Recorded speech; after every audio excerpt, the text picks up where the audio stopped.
even though an average man has a much harder time getting laid on demand than women do, I would confidently state that most men, myself included, would take one look at you and say, no.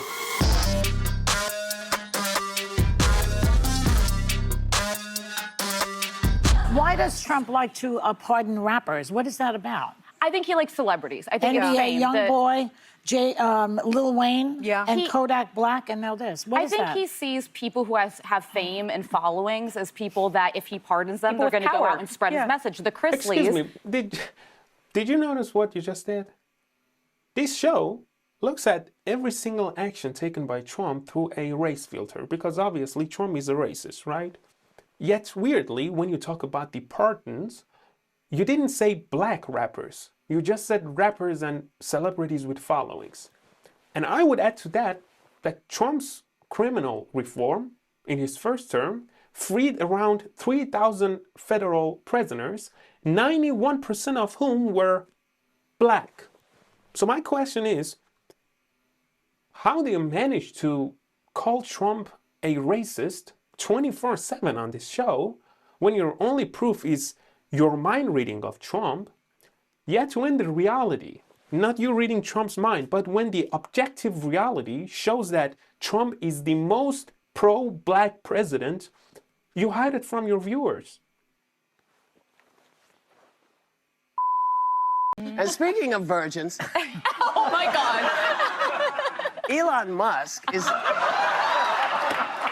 exiting his White House position as head of Doge. Well, Whoopi, a few things. First of all, he's not exiting his role. From day one, Elon was classed as a temporary government employee with a 130-day cap on his services at the White House. So under that designation, his services would end when?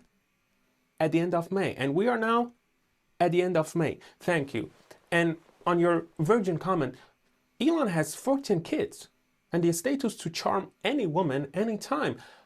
But honestly, I'm not sure if the same thing can be said about you, because even though an average man has a much harder time getting laid on demand than women do, I would confidently state that most men, myself included, would take one look at you and say, nah.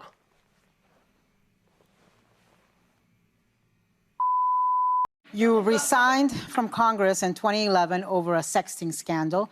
2 years later, you stepped down from the mayoral race after sexting again. And then in 2016, you sent lewd texts to a minor and served 15 months in prison, in addition to becoming a registered sex offender.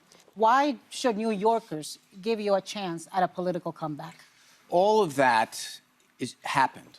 I did these things. I got into recovery. I tried to make my life better. And now if I can be of service, and I'm a damn good politician, I come up with answers, I talk to people directly, then why shouldn't I? All I can ever be is who I am right now. And that brought me to this space. Okay, in 2024, while Trump was in court, you people sat here day after day and called him a felon, an evil person who should not be able to become president again. You still call him a felon. But also on this show, you're all about feminism, empowering women and railing against toxic masculinity. You even said that you get why women would choose a bear over a man in the forest, because obviously you can't trust men, right? Yet now, you've got a sex offender with a very sketchy history who's also a fan of the court A minor. You just read his record yourself. And you're not only giving him a platform to relaunch his career, but you're also cheering for him like he's a hero. And it looks like we're about to...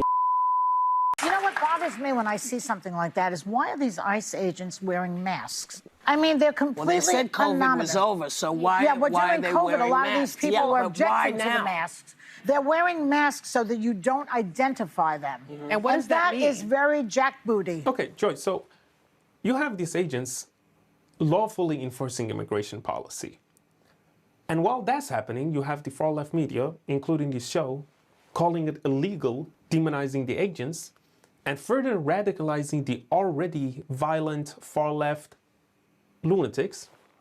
And those far-left lunatics are out there taking pictures of the faces of those agents and posting them online with death threats to their families, their kids, and themselves. So obviously those agents are now wearing masks, which I understand is not a good look. But as I explained, it's a norm that was set as a result of the way you demonize these agents.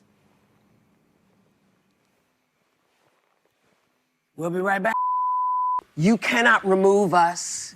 You cannot wipe us out, whether we're gay, straight, Asian, black, female. You're not going to be able to get rid of us. We are here. We are Americans. I don't think anyone is trying to wipe your liberal coalition. You're chemically castrating yourselves. You are the party of abortion. And you're having less kids while conservatives are having more. So you're wiping yourselves out. And I would say more power to you. Your body, your choice.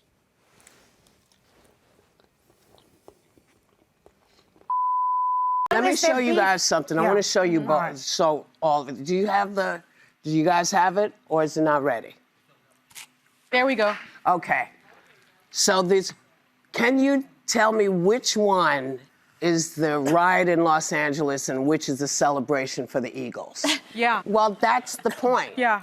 Where's the National Guard? In part. I have a question. Yeah. So, well, the difference is there's an agenda. Okay.